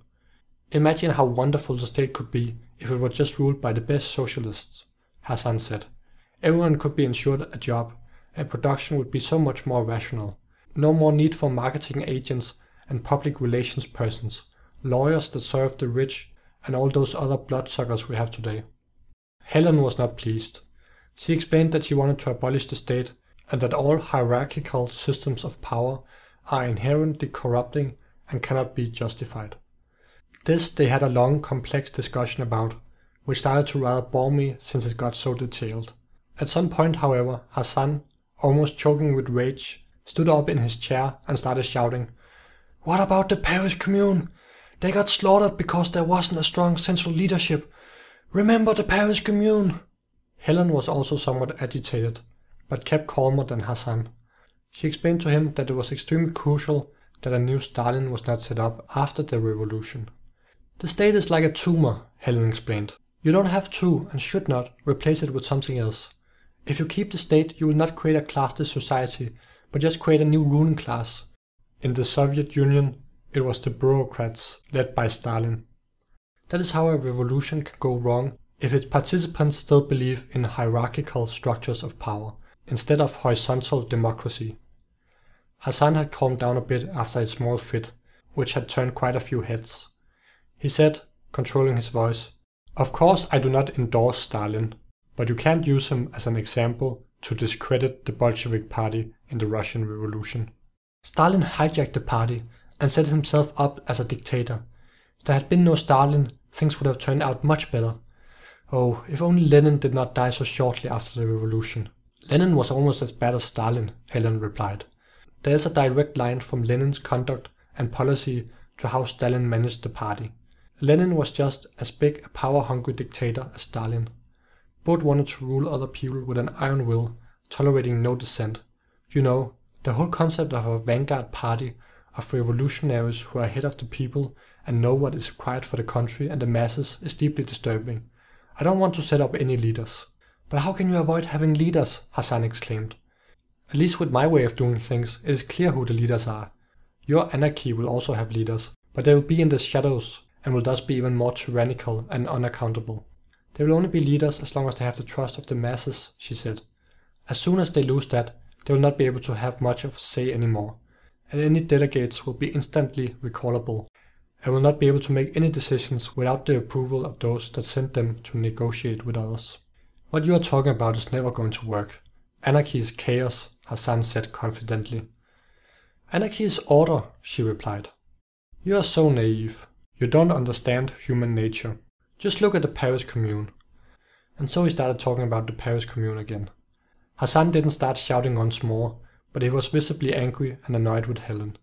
In the end he dismissed her, saying, I have had enough of this. I'm going to bed. Your ideas will doom the revolution to failure, and so you are even more dangerous than the bourgeoisie. You are simply impossible to talk with. And saying so, he walked away. I guess when the revolution comes, I will be the first against the wall if it was up to him, Helen said to me when Hassan was out of sight. She shrugged, then gave me a curt smile and started to walk the other way. Where are you going? I asked her. I'm getting a beer. I've had enough of politics for one night. And so she too left me. I was considering going after her to the bar and maybe buy a beer for her, but I wasn't sure whether or not she wanted my company. So instead I decided to join a group of guys who were playing some drinking game with dice. Chapter 4. The Sermon. At that time I looked on with amusement at the discussion between Hassan and Helen that devolved into what I think best can be described as a sort of intellectual mud wrestling. That last year of my teens, I was myself firmly embedded in the capitalist narrative of how the 21st century truly was the pinnacle of what mankind had achieved so far in its many thousand years long existence. Things had been improved tremendously, and we were on the right path for an even better and brighter future. I even believe imperialism and industrialism were a good thing. Sure, there might be global warming, but the leaders of the world were a rational bunch of people, and one didn't need to worry too much about it when such great political leaders and scientists were occupied with it. I used to think there was nothing really worth fighting for today, no great evil to be overcome through personal suffering and sacrifice. I envied those who had fought in the Second World War against the Nazis. Sure, I knew it was hard work going through Europe or the Pacific, and that many were often marked for life both physically and mentally afterwards. But here truly was a fight against pure evil, something worth dying for. Shows like Band of Brothers and later The Pacific were probably much responsible for my almost yearning to be transported to 1944 and take part in that great struggle for justice and freedom. But that was before my slumber had been broken by Noam Chomsky, my political Darwin. He was the beginning of a process that made me believe there's something even greater to fight for today than a war between capitalist nations. One just needs to break through the barriers of indoctrination to find things worth struggling for everywhere. For the ambitious, one can start with the liberation of the whole of mankind from a system bent on its own destruction, dragging humanity, the environment, and countless different species along its doomed path. Just try to research the question of what happened to many prominent Nazi war criminals after World War II, or perhaps rather what didn't happen, and also why and how so many escaped. Take Klaus Barbie, for example, otherwise known as the Butcher of Leon. It was not a problem for some to employ the worst Nazi criminals and gain from their terrible expertise. Many could only shake their head in disbelief when, after the war, German citizens claimed that they did not know what their government was doing to millions of people. Yet who knows today of the American Holocaust in the 20th century? The millions of people who have died and many more condemned to miserable lives due to US interventions around the world. When I was younger, I looked with wide-eyed wonder and admiration at America. Now I'm mainly just scared. I used to not want to go on vacation to a country like Saudi Arabia. Their laws regarding weed are insane, and they even behead people who trade in it. Even though I had not tried weed at the time, I was still afraid of getting wrongfully arrested, like if a piece of weed was stuck to my shoe or some stupid shit like that. Imagine ending up in prison in a place like that. I doubt you can find much justice there. Today my list has expanded to include America. Let's say you were to visit America from pretty much any country, or even if you were a citizen of America. If they wanted to, they could arrest you, call you a terrorist, and throw away the key. But why would they do that, you ask?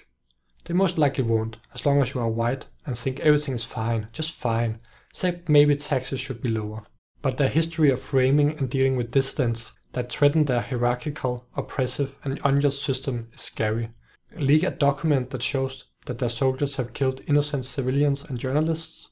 Boom, 15 years, and only such a short and just sentence if you take a plea agreement. But if you become too down by the state of things, I recommend you take a break and do some research on fun and exciting toys commonly used today by the big boys. Start with cluster bombs and depleted uranium shells, and don't mind the insipid party poopers that for some hippie reason or another want to ban them. Some people will never leave the dark ages and are just ignorantly condemning science, technology, and human progress. Maybe it's a sort of human defense mechanism that makes people unquestioningly accept the current state of things, a sort of grand Stockholm syndrome. Who wants to be a slave overseer and realize that slavery is atrocious, or who wants to be married to such a man and come to such a conclusion? The overwhelming majority of people want to think that they are basically decent human beings. If a guy like Eichmann can believe that, then maybe everyone can. Perhaps like Oedipus, they have blinded themselves, simply because they can't face the reality they are living in.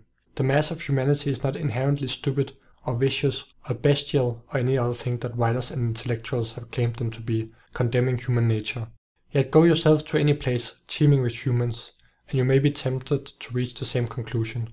But avast, I say, stay your final conclusions on humanity, and remember that like consent, ignorance and viciousness can also be manufactured. Finally, a word of advice in your intellectual travels. Beware of men that do not believe in man. I will not talk about people. Instead, let us look at the culture we breathe, remembering that it may tell us more about the masters than the masses. The dominant popular culture is dominated by an ignorant, ahistorical optimism. But even though one must be suspicious of the mindless optimism that our culture promotes, I'm far from being a pessimistic nihilist. Perhaps I'm an optimist. Perhaps I've started to believe that it is possible that paradise can reign on earth, that humanity can rid itself of a tyrannical group of leaders who enforce their greedy hoarding of land and resources ultimately by sheer force. Someone should edit the shame scene in Game of Thrones, and instead of Cersei walking through the crowd, it should be neoliberalism having to be paraded through the streets, along with all its proponents. And behind neoliberalism, we should also have dictators, monarchs, the Nazis, and all other exploiters of the people. Nietzsche used to be the philosopher guy I found most interesting. I was going to write my master's thesis on him, but then something happened, and I wrote this book instead. The project Nietzsche sketched out is attainable on your own. With enough insight, you can transcend the values and norms society has been forcing upon you since, through your mother, your enemies held you in their arms. You can create your own set of values, become an overman, and transcend the common man and create your own unique project. Nietzsche's prophet Zarathustra could thus spend 10 years in solitude in the mountains and descent filled with wisdom.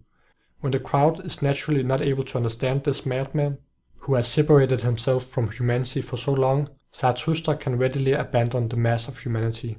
Instead, he preaches to a few unfaithful followers, men who are critical freethinkers just like himself. For him, most of humanity will always be weak and slavish, but it is possible for the excellent individual to attain freedom. With socialism and anarchism it is different. You need broad support. You cannot simply abandon humanity. For you to have true freedom, everyone else must be free. But you cannot simply take power with a small group of like-minded individuals, since if the majority of people are not with you, or at least not actively or passively against you, your project will be doomed. You will have to force people to accept your will, and that will result in just a new repressive regime. Rather, change must come from below, from the majority of humanity. And what is most to be avoided is the Lenins of the world, who wants to take control of revolution. Avoid any vanguard. Believing this, you may despair when you look around at the mass of humanity, and you see that ignorance and superficiality abounds. When I see stunted humans all around me, shadows of what they could have been, I believe that a crime has been committed against mankind. But remember that if a crime has been committed, and you have no idea who the perpetrator is, always ask cui bono, that is, for whose benefit. Certainly the people do not benefit, unless you think ignorance is bliss, and the happiest creature is a swine grunting contentedly in his narrow enclosure, ignorant of the fact that the same man who now is patting it on the back will tomorrow slit its throat, and watch impatiently while the life ebbs out of it. So who benefits from this ignorance, this all too common aversion to knowledge, a shunning of books that challenge one's worldview and frighteningly opens up horizons? Is it not clear? It is the ruling class, the motley priests of the 21st century that come in all shapes and sizes, especially atheistic economic priests, the masters that live in leisure and abundance and force people to slave away ever more hours for their benefit. The fact that most people still work 8 hours or more each day is a scandal. But what about schools, you cry, and universities and all the public education the state and authorities promote? They seem to be the greatest promoters of knowledge today. Yes, they do teach, but what do they teach? Do they teach liberty, equality, peace on earth? They may say they do, but the more blatant a lie is, the more readily it might actually be believed. In fact, the schools teach you to conform, to obey authority, and even an aversion to learning. They make people ready for the army, to go kill some other people at the other side of the globe, or they prepare them to be a cog in some big business. The schools can make people proud to say, I have never read a book that I was not forced to read. But what about the university then? That institution teaches a very narrow field, and ultimately also wants to produce people that will benefit the economy. I should have walked out when the head of philosophy gave his inauguration speech. Can we do it? He almost shouted. It being to sell ourselves efficiently to business, to grow the economy and accelerate climate change even more. But to his excuse, our head of philosophy had a gun to his head. Either make philosophy good for the economy, or we will shut down this shitty and useless pondering. And so he bowed and scraped, and tried to hide his chains and shackles the best he could with his suit. If you're shaking your head at some or all of these claims, these sudden paragraphs of certainty, do not despair of the book just yet. It's just a fiction novel, bro. I'm not even the author, I'm just a persona, perhaps created by the author, perhaps even planted by the CIA to create confusion. The author forever slips away from any grasp, and what is left is but mask upon mask upon mask, like the body of Jaqen Hagar in the House of Black and White. But though I'm fairly confident of this worldview, I am at an almost complete loss when it comes to how one should proceed to save the world. One must find a balance between Hamlet, who racked by doubt is almost paralyzed, and Don Quixote, who grabs onto the first attractive idea and goes out in the world and makes a fool of himself.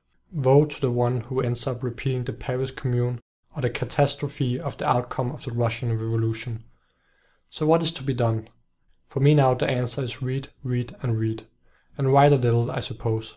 This is my last year of being an university student and being still a bachelor without family, which is to say I have parents, but not children of my own. Furthermore, I'm not particularly socially inclined, and have no great time-consuming hobbies, so I have much time to dedicate to whatever I like.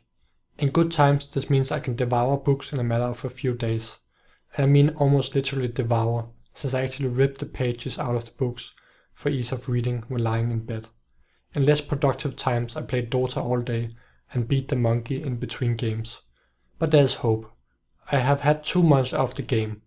Alas, I did have a short relapse, but now I am on the righteous and studious path again, though my animal cruelty remains, sometimes even more zealous to compensate for having given up Dota.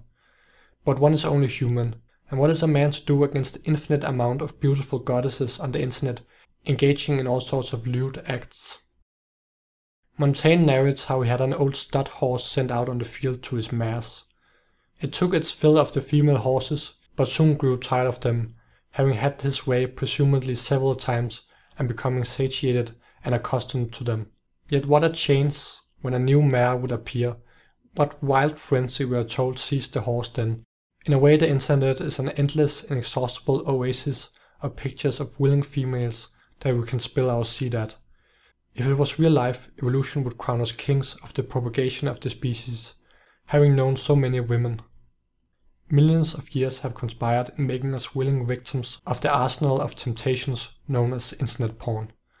So, with my rather impressive and handsome monkey at my left hand, and my carpal tunnel-wrecked hand on the mouse, I each day proceed to know several beautiful women that the great Satan tempter evolution tricks me into spilling valuable drops for. Yet I can manage it, at least without it having any significant negative effects on my life that I know of. Dota is another matter. I don't masturbate all day, but I can easily play Dota from waking up to going asleep. Thus I must refrain completely from Dota, and the other avenue of gratification remains open to me. And thus we went from the salvation of mankind to excessive masturbation due to the internet's unlimited naked ladies in a couple of paragraphs. I'm sure I had something else to say about the world situation before I spouted all that filth about porn and studs and mares. I blame Montaigne's influence on me, since he's the one who first talked about dicks and stuff quite frankly. I remember now, it's basically a caveat. What I want to say is that my thinking has underwent quite a change these last few years, and I suppose I've become quite red, and also black. But who knows if in a few years I will not champion the cause of capitalism and the exploitation of the working class. I'm pretty sure that won't happen, though I might just stop caring much about it. If one gets a decently comfortable job after one studies, and is situated comfortably in the current hierarchy of society, passivity may set in, or apathy may reign. One may even become conservative, looking with skepticism at one's idealistic youth. Oh, you wanted to change the world, bring about a world revolution in society? How naive and foolish you were. Today you know better, you tell yourself as you lean back comfortably in your little garden at the back of your petite bourgeois house. Perhaps I will be dead in that future, but not by my own hands though, not after what happened. Should one reveal one's life and beliefs in one's writings? Is the greatness of Shakespeare not that he remains largely hidden in all his works, that one person can confidently state that Shakespeare meant X and another just as confident that the opposite to X is the case? But then, how can a writer bleed on the page if he hides himself? Even if I may bleed, there is still much that cannot be said, many veins never exposed. With a smile on my lips I blame capitalism and find it rather annoying that there are many topics I dare not Google and research, and of which I am even more reluctant to write about. Dare to know, says Immanuel Kant, yet I dare not make Google know, nor you. Which is perhaps rather ridiculous in my case, since I am surely a fine, innocent young man. Chapter 5. The Wine. But let's get back to the party. To my chagrin, the handsome guy Martin was talking with Helen at the bar. They seemed to both be having a grand time, and I noticed that Helen's eyes lit up when she talked to him. Alas, I knew for certain now I would not be welcome company. Plenty fishes, I thought, trying to swallow sadness, and forced myself out on the dance floor. Here I think I did rather well, at least better than Alexander. This was the night he made his reputation at the school as somewhat of a creep, which is really a shame, since as already mentioned, he was quite handsome and furthermore he was a really nice guy. Not the nice guy kind of nice guy, you know, the guy who's only just nice to get in the pants of the girls. No, I judged him to be actually a real nice guy.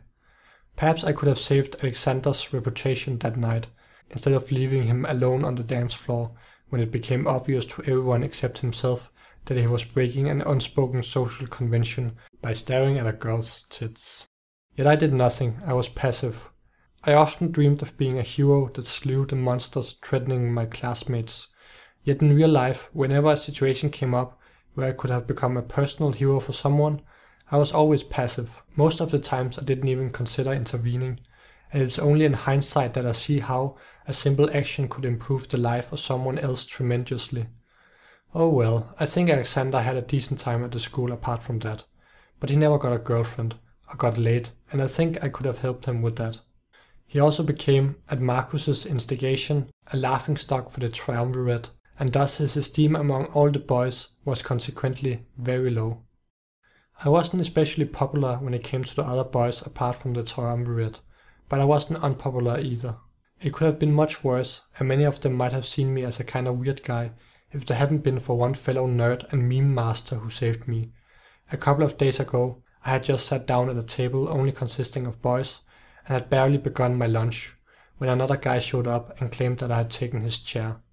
I thought for a moment, then smiled, and still seated in the chair, I said to him, "All your chair belong to me." The guy just stood there, staring at me, and so did everyone else at the table. Nobody seemed to understand it, but then suddenly a guy at the end of the table burst out laughing. He did a true Lamau, and then proceeded to explain to the other guys the joke, all the while beaming approval at me. If it hadn't been for that meme lord who saved me, it might have been rather awkward, and it would not have been funny at all if I had to explain the joke myself. If you don't get it, don't worry, that is probably a good thing. After that, I felt like one of the boys, at least until the wine episode. For one day, I was even the most popular guy at school, or at least I was the center of attention that day. My hair was already long before I started at Grundtvigs, and a couple of months later, it got positively out of control. There wasn't any barber nearby, and I was reluctant to just go to the city and find a random barber. So far in my short life, my mom had usually been the one who cut my hair.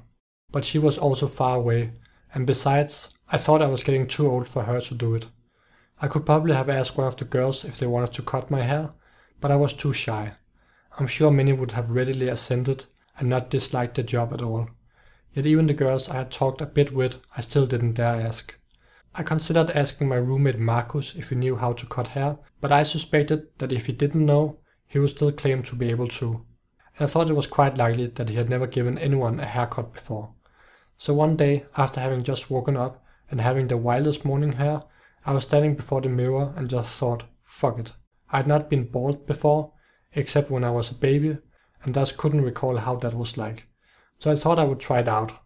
I borrowed an electric hair clipper and took it all off in a couple of minutes. Afterwards I didn't regret doing it, but I must admit that just after it was all gone, panic seized me for a moment, and I considered whether or not I should put on a cap. But I ended up taking the cap off again, realizing that I would be quite ridiculous if I were to be ashamed of my newly shaved head, and besides, people would find out anyway. I was, however, quite satisfied with how the before and after pictures turned out. So when I came down for dinner that night, everyone turned their heads and looked at me. It was pretty weird being the center of attention suddenly. Random people even came over to touch my scalp, which I didn't mind, even though it was kinda strange. I was told by one horrified girl that I looked like a neo-Nazi now, but I just laughed and shrugged it off. The interest in my lack of hair quickly died down, and after some days nobody paid attention to it anymore.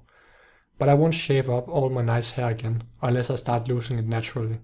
Much better to be completely bald than half bald. Alright, let's stay at the party now, no more detours. The two wild guys of the triumvirate, that is Marcus and Sune, wanted to make sure the party wouldn't be dull.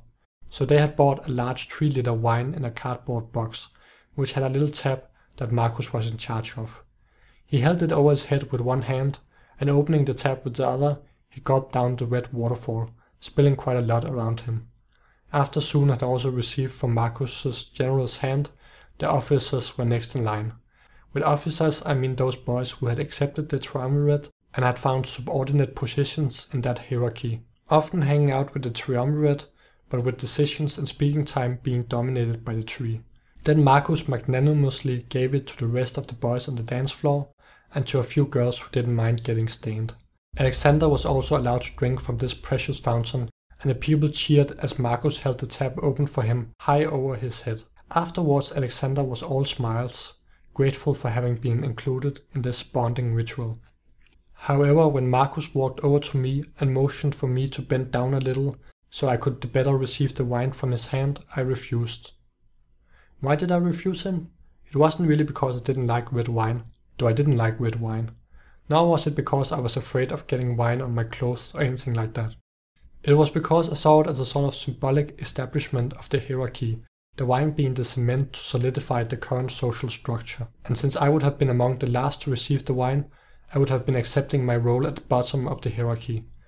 Perhaps you may be thinking I'm overanalyzing the whole thing, and I may be. It wouldn't have mattered much whether or not I had accepted the wine, but I wanted to preserve my dignity and did not want to do obeisance to the triumvirate. My refusal was my personal rejection of that hierarchy.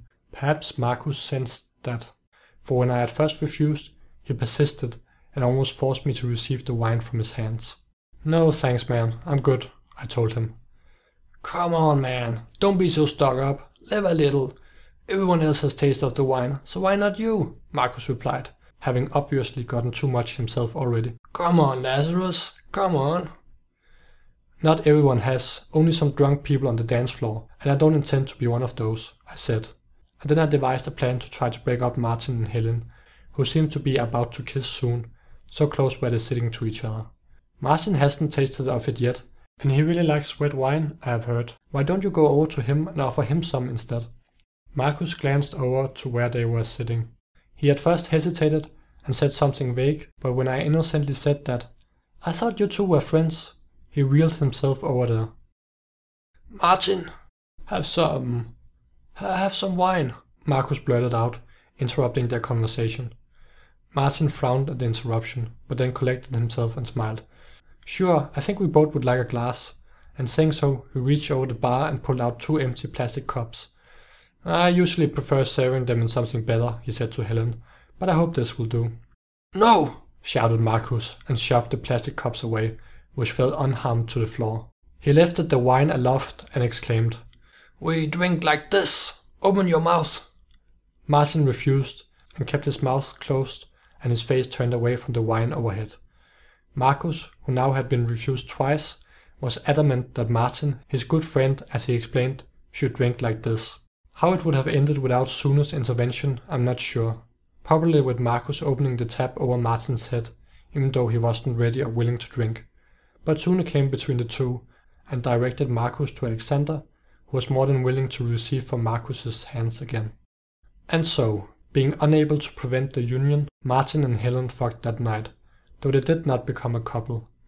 Thus I still attempted to woo my anarchist, since even though she had fucked someone else, I was still in love with her. But I must confess, it felt like getting punched in the stomach when Hassan casually told me of their affair 3 or 4 days later. Though now I at least knew she was down to fuck, if I could just be as smooth as Martin. Perhaps he could teach me, I even thought, if I had the balls to ask him. Chapter 6. The Effigy. The day after the party, I woke up earlier than usual. I was feeling very stiff and sore, and my back was hurting me. I had drunk a bit last night, but only enough to get tipsy, not enough for a hangover or blackouts, where I might have hurt myself and not be able to remember it. It was a beautiful morning covered by fresh fallen snow, so I decided to ignore the pain and take a walk on the school's grounds. I went outside well covered in warm clothes, and only my face exposed to the elements, almost looking like an Arctic explorer. The huge garden seemed completely empty, and all I could see was one pair of footprints leading into a little place sheltered by bushes and trees. I followed the footprints, wondering who they belonged to.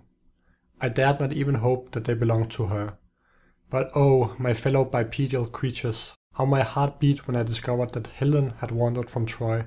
She didn't even have a hat on, yet seemed completely impervious and unaffected by the cold. I mustered my courage and went straight towards her, ruining her delicate snow prints by my boots. "Good morning, Helen," I said, a lot less casually than I had wished for. She had been lost in thought and had not noticed me. The scare I gave her made me momentarily regret I had went over to her, but she quickly recovered and, without smiling, said, "Oh, hello. It is Lazarus, right? You're up early." She seemed somewhat uncomfortable and looked around nervously. I was suddenly aware that my behavior might seem a bit creepy. Did she think I had followed her out here? Was she afraid what I might do to her? "I'm not going to hurt you. I'm not a bad guy," I almost said to her. I hate being in situations like this, where the girl is uncomfortable and you are completely alone. It's like walking down some empty street turning a corner, and suddenly you're walking behind a girl some distance in front of you.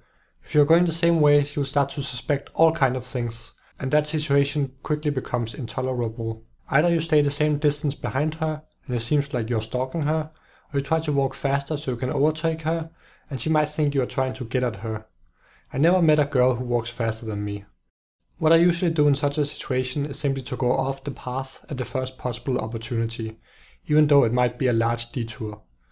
Oh humans, will two strangers ever be able to walk the same empty road without one fearing the other? All we can do, I suspect, is to reduce the fear, but I doubt it will ever vanish completely. I wanted to have a loaded pistol I could give to Helen. With that pointed at me, I imagined we could both be much more at ease. I did not mind giving her complete power over me, since I knew she would not have any incentive to hurt me. In this way my physical advantage would be eliminated, and we could converse without anyone fearing the other. Alas, I did not have such an instrument, and I doubt that the idea is practical anyway. Instead, I tried to appear as normal as possible. I woke up early for some reason, I said, and the weather is extremely beautiful this morning, so I thought I would take a walk. I did not expect to find anyone else out here. I didn't mean to impose on you. I was merely curious and followed the only footsteps I saw. She didn't respond, but just fidgeted a bit with her hands. Well, I better leave you alone, I said, and started to turn around and walk away. Wait, I heard her calling after me. Come here and see this. She turned around and, looking at a bush, pointed at something. When I was next to her, I could see she was looking at a spider's web, which the frost and snow had made completely white and very visible. There was no spider there, but the pattern was beautiful, and its frail and ephemeral nature added to its charm. It's beautiful, I said. Just like you, I thought about adding. But it was probably a good idea I didn't. We hardly knew each other, and with Hollywood as my main mentor and guide in this matter, I wasn't very confident. According to movies, I should have praised her beauty in this scenario and then kissed her, but it felt like the wrong thing to do, something that would be very awkward. Instead, we simply walked together around the snowy landscape. You had a rather heated discussion with Hassan last night. I'm sorry that he shouted at you. I was surprised you two disagree so much, since you both seem to be very far on the left, I said. Helen shrugged. Take 10 random socialists and put them in a room. Instead of trying to dismantle capitalism, it's more likely they will try to dismantle each other. People often tend to focus more on their differences than what they have in common. You hardly spoke at all while we were arguing. Perhaps you were afraid of picking a side, and thus alienating one of us? She asked me with a little smile. Well, I have hardly thought about these things much. Before I met you, all I thought I knew about anarchy is that it's just chaos, something that rebellious teenagers like to spray upon the walls of buildings. I didn't know it was a serious intellectual position, I answered. Helen looked at me inquiringly, perhaps wondering if she should even bother trying to attempt to explain her beliefs to me. When you have ideas that are far away from the common conceptions in society, it can be a waste of time explaining them to some people. They are simply set in a certain way of thinking, and either not interested in completely alternative ideas, or perhaps not able to grasp them, and they just shut down. What they comprehend is the questions that the state and media usually talk and structure. That is where they have an opinion. Tell them capitalism should be completely dismantled, and they will likely have some superficial response to that proposal, such as, "It's the only thing that works," and with that dismiss the whole question, not giving it any more thought. For them the matter will be settled, and it will take great effort on your part to force them to use more brain power to consider a statement that is incredibly complex and should be carefully considered. Luckily for me, Helen must not have considered me completely lost to her cause, and so she began proselytizing. To be an anarchist, you must also be a socialist, she began. But if you are a socialist, you are not necessarily an anarchist. Hassan is a believer in Marx and Lenin. But what these people want to do is to use the state for socialist purposes. That is, they want to dismantle capitalism and then have the state take over all production. This state would then be led by some central committee for the good of all in the society. But the problem is that this committee or administrative group will have way more power than other people, and will thus quickly become a new ruling class. Their interests will be different than the workers. This is what happened in the Russian Revolution, to simplify a lot. Hassan sees Stalin as an unlucky disaster for the Bolshevik party and revolution. You know who the Bolsheviks are, right? Yeah, sure, I said quickly, glad that I could remember some of my history lessons from high school. Lenin's party who took power in the revolution? They grabbed power in 1917, Helen said. But we argue that the problem of their revolution was in the very structure the Bolsheviks established. The whole concept of a vanguard party that knows better than the common people and will direct them in a revolution and so on, All that is very problematic. I would argue that Marx and Lenin led to Stalin. The only way to prevent a revolution from setting up a new ruling class that might be even worse than the other is to make sure that no ruling class will be established. Those we invest with power to, for example, go to some national convention to represent our local area's interest and discuss things, must be instantly recallable and must not have the power to ratify anything, but may only bring back proposals which those who sent her can then discuss. But isn't there need for someone to rule? If everyone does whatever they want, won't it be just totally chaos? I asked her. People have lived for thousands of years before the state arrived, she answered. Today, the state is like some great beast who tries to convince everyone that it is indispensable. It is the coldest of all the cold monsters, and from its mouth comes the abominable lie, "I, the state, am the people," Helen replied. She paused and was silent for a while. "Now, I'm not as radical as you might think," she continued. "There's some even more to the left than I am. Some people argue, though I have never actually met one, that civilization itself is a mistake, and we must go back to some primitive form of existence without any of the modern technology. I don't go as far. I accept civilization, but I just want to remove both capitalism and the state. Is that too much to ask for?" she asked, half-amused. "I mean, I know myself that there are a lot of problems with capitalism," I told her. "It's not a perfect system, but it's the best we got. I don't know much about it, but I do know that all the attempts at creating a more just and fair socialist society have all failed rather miserably." Helen looked at me and just sighed. "Look, let me put it this way. Imagine the Wright brothers, the guys who first invented flying machines. Imagine that they had all their first experiments at flight sabotaged by agents of the automobile industry. Afterwards, people would look at the brothers' failed attempts, shake their heads, and think they were ever so wise when they would solemnly say, 'Such foolish idealist, man shall never fly.' One reason why you don't see a functioning socialist society today is that it was never permitted. Every socialist experiment in the 20th century was never allowed to rise or fall on its own merits. There are powerful interests preventing the ultimate threat from appearing, the power of the good example. I hardly need to tell you who primarily sabotaged any attempts around the globe of improving the lot of mankind. Just another black eye in the list for the United States. But despite all the evidence, most will probably continue their adulation until it gets bombed out of them. Lie big enough, look straight into the camera and say you fight for justice, democracy and freedom, and the people will swallow it. For any feather in her cap, there are at least 10 black eyes, if the list be made by anyone who isn't blind. I didn't understand why Helen was talking about black eyes and feathers, but when I was about to ask, I noticed she had become introspective and seemed sad. After she had been silent for a while, she bent down and began creating a snowball, which she threw up in the air from hand to hand. "It's quite a project," she continued in a sad voice. "Get rid of both capitalism and the state. Maybe it's a vain project. Sometimes I think it's all futile, and I just want to escape to my own world and not think about these things. But maybe that is the strength of the system, that it is so good at creating apathy. Those who have become convinced that it must be changed often don't know how to go about it. The best often lack conviction, while the worst are filled with passionate intensity," I quoted to her. "That's nice of you to say," Helen said, "but it's the best lack all conviction, and I'm plenty convinced of the injustice and disaster of the current system. I'm just not sure how to proceed." I pointed to her snowball and suggested a project that we could manage. She laughed, gleefully accepting my proposal, and we began creating a snowman. Other students had at this point also woken up and gone outside in the snow, and we quickly attracted many helpers. I noticed Eric standing alone in the snow with his hand in his pockets, so I went over to him and invited him to join us. He nodded in silent assent and seemed to enjoy this spontaneous cooperation between equals, together creating a cold-blooded effigy.